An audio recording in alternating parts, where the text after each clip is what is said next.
ദേശീയ പണിമുടക്ക് കേരളത്തിൽ പൂർണ്ണമാണെങ്കിൽ തമിഴ്നാട് സാധാരണ ദിവസം പോലെ സജീവമാണ്. അതിർത്തി പട്ടണമായ കമ്പത്തും പരിസര മേഖലകളിലും എല്ലാ വ്യാപാര സ്ഥാപനങ്ങളും തുറന്നിട്ടുണ്ട്. തൊഴിൽ മേഖലയും സജീവമായിരുന്നു. പണിമുടക്കിൽ കിട്ടിയ അവധി ആഘോഷിക്കാൻ നിരവധി മലയാളികളാണ് തമിഴ്നാട്ടിലേക്ക് എത്തിയത്. ഹർത്താലിലും പണിമുടക്കിലും കേരളം നിശ്ചലമാക്കുമ്പോൾ തമിഴ്നാട്ടിലെ സ്ഥിതി വ്യത്യസ്തമാണ്. എല്ലാ ദിവസവും പോലെ സജീവമാണ് പണിമുടക്ക് ദിവസങ്ങളും തമിഴ്നാട്ടിൽ.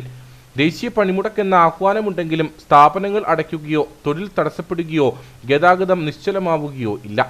ദേശീയ പണിമുടക്കിൽ കേരളം നിശ്ചലമായതോടെ നിരവധി ആളുകളാണ് അവധി ആഘോഷിക്കാൻ തമിഴ്നാട്ടിലെത്തിയത്. അപ്പോൾ ഞങ്ങൾ കൊച്ചിയിൽ നിന്ന് വരുമ്പോഴുള്ള കാഴ്ച വെച്ചിട്ടുണ്ടെങ്കിൽ കൊച്ചിയിൽ കേരളത്തിൽ ഒരു ഷോപ്പ് പോലും തുറന്നിട്ടില്ല. തമിഴ്നാട്ടിലേക്ക് എത്തിയപ്പോഴാണ് ഒരു ആക്റ്റീവായിട്ട് നമ്മൾ കണ്ടത്. എന്തിനാണ് ഇത്? കാരണം നമ്മൾക്ക് വെറുതെ കടകളൊക്കെ പൂട്ടിയിട്ട് പണ്ട് പറഞ്ഞിട്ടുണ്ട്, ബന്ധം എന്ന് വെച്ചിട്ടുണ്ടെങ്കിൽ ആർക്കൊരു ശല്യം ഉണ്ടാകരുത്, ആർക്കൊരു ബുദ്ധിമുട്ടുണ്ടാകരുത്.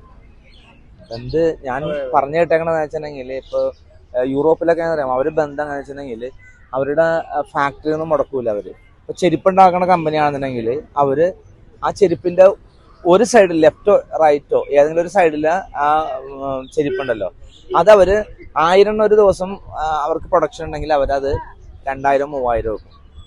അപ്പോഴും അവരുടെ വർക്ക് അവിടെ നടന്നുകൊണ്ടിരിക്കണേ. അത് വർക്കിനൊരിക്കലും അത് ദോഷം വരുന്നില്ല എന്ന പോലെ മനുഷ്യർ ചിന്തിക്കണം. ആർക്കും ദോഷം വരരുത്. നമ്മൾ അതൊരു പോസിറ്റീവായിട്ട് തന്നെ അത് ചിന്തിക്കണം. നമ്മൾ കമ്പത്തെ മുന്തിരിപ്പാടത്തെ കാഴ്ചകൾ ആസ്വദിക്കാനായിരുന്നു മലയാളികൾ ഏറെ എത്തിയത്.